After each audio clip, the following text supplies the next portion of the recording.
Virat Kohli holds the key in the encounter against England in the semi-final of the T20 World Cup 2022.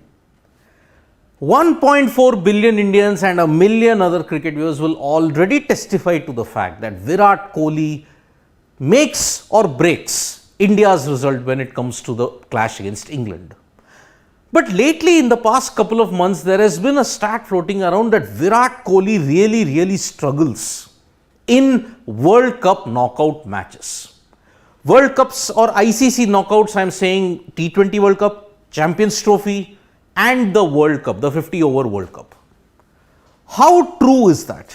Because remember, Virat Kohli, for all his accomplishments, does often have a lean patch, has been dismissed quite cheaply in certain World Cup knockout matches.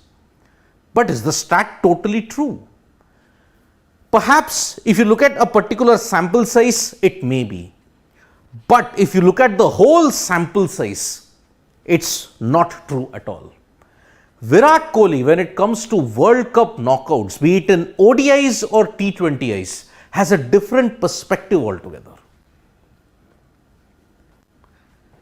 Virat is an X factor when it comes to ICC knockouts. Why is that? 13 matches he's played in knockout games. That includes ICC ODI World Cup, ICC Champions Trophy and ICC T20 World Cup. 13 matches, 9 innings, 513 runs, average is 57. 57, and this is only including the knockout matches. Strike rate also is high over 100. Now, if I have to give the breakup of that, T20Is and ODIs, well, then in T20I knockouts, there is no better player than Virat Kohli. Look at that average, 238 and a strike rate of 159.8. In fact, he's been dismissed only once when it comes to T20 World Cup knockouts, and that was a run out in the 2014 final against Sri Lanka. He was run out by Sachitra Senanayake. But apart from that, semi-final against South Africa, final against Sri Lanka, that semi-final against West Indies in 2016, I am not counting Super 6 or Super 8, just straight knockouts if India reaches the semi-final or the final or the quarter-final. That is how I have calculated the knockout stages in that sense. Virat Kohli 238 in, if you look at a T20I knockouts, is simply phenomenal. And that is that X factor which will give India the boost heading into the clash against England. If many people have said Virat Kohli does tend to struggle in knockouts, well, primarily they can point out to the ODI World Cup or the Champions Trophy, because look, 10 matches, 8 innings at an average of 34, and on top of that 87.8 strike rate. Remember, he's had only 2 major 50 knocks when it comes to ODI events, World Cup and Champions Trophy included. 2017 Champions Trophy, the semi-final against Bangladesh, and if you have to look at it, in 2013 the semi-final against Sri Lanka. Also, the final against England, he was one of the best players in that situation as well in Edgbaston. So, if you have to look at a cursory look at every World Cup match that Virat Kohli has played from 2011 World Cup onwards, remember, the first impact that he made was the 2011 World Cup. Quarter-final versus Australia, 24 of 33 balls in Ahmedabad, versus Pakistan, 9 of 21, versus Sri Lanka, 35 of 49. He did play a vital role though in that 35-49. Built a solid stand with Gautam Gambhir, and it took a very spectacular catch from Tilakaratne Dilshan to ensure that Sri Lanka stayed in the contest. So 2011 was a trial by fire when it came to Virat Kohli, the batter, but later on he would become one of the best. The 2013 knockouts, when it came to the Champions Trophy, 58 was a Sri Lanka in Cardiff.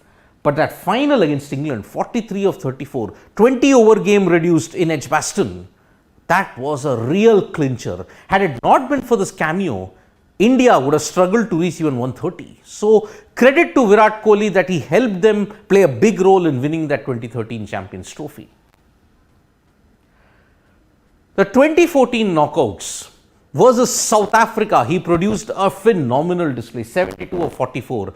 77 of 58 against Sri Lanka. He kept them well in course for a score of 150-160. But it took some freakish death bowling from the Sri Lankans. Lasith Malinga, Nuwan Kulasekara and Sachitra Senanayake. Yuvraj Singh was really bogged.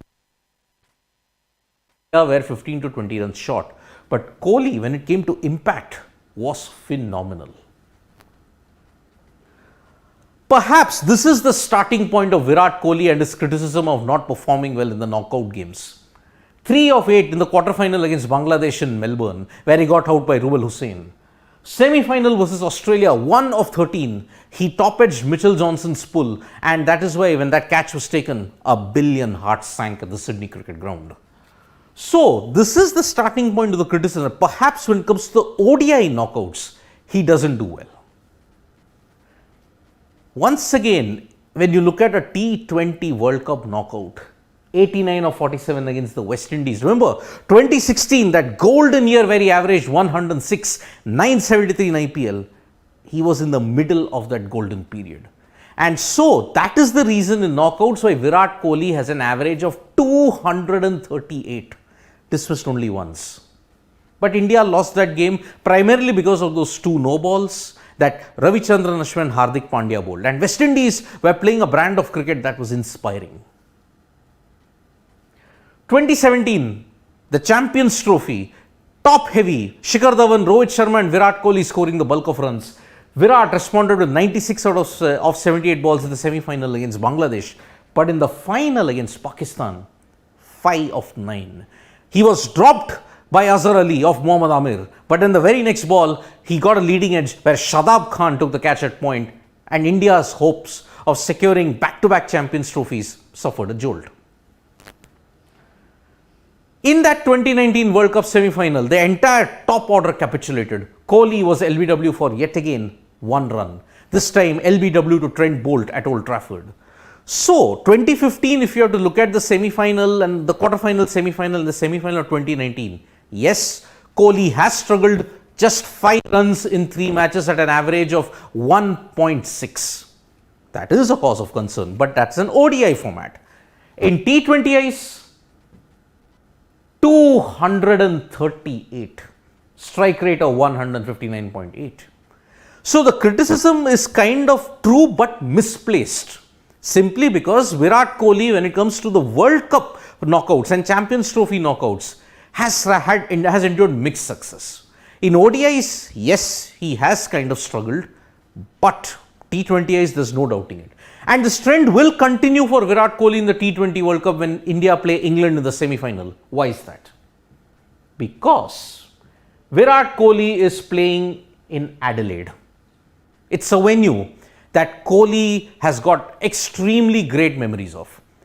He doesn't have a T20I average in Adelaide. Why? Because he has not been dismissed in the 2 matches that he's played there. 90 not out and 60 plus that he made against Bangladesh in the 2022 T20 World Cup. He averages 75 plus across formats in Adelaide. I mean, if you have to look at it, he needs another 50 runs, if I'm not mistaken, to overtake Brian Lara's record of the most runs when you combine all 3 formats in Adelaide. That is the power that Virat Kohli has. And he's anyway the leading run getter versus England in T20Is. That consistency combined with Adelaide, combined with his consistency across T20 World Cup knockouts, makes him absolutely essential. Virat Kohli in T20 World Cup knockouts is a beast. He is a bit mortal when it comes to the ODI events, the T20, the World Cup and the Champions Trophy. But there's no denying the fact, even when he was in a lean patch, Kohli struggled in tests, not in white ball cricket. And with the form that he's showing now, he's back to that 2019 zenith. So, England have their hands full as to how they can stop Virat Kohli. If they get him out cheaply, it will be very sad. But if he continues and it's Adelaide, there are no reasons to doubt as to whether Kohli will succeed or not. So, thank you so much folks for joining us for this live. We'll be back with more updates on Sports Today. Press the like, comment and share button. We are also there on Facebook, Twitter and Instagram. Thank you.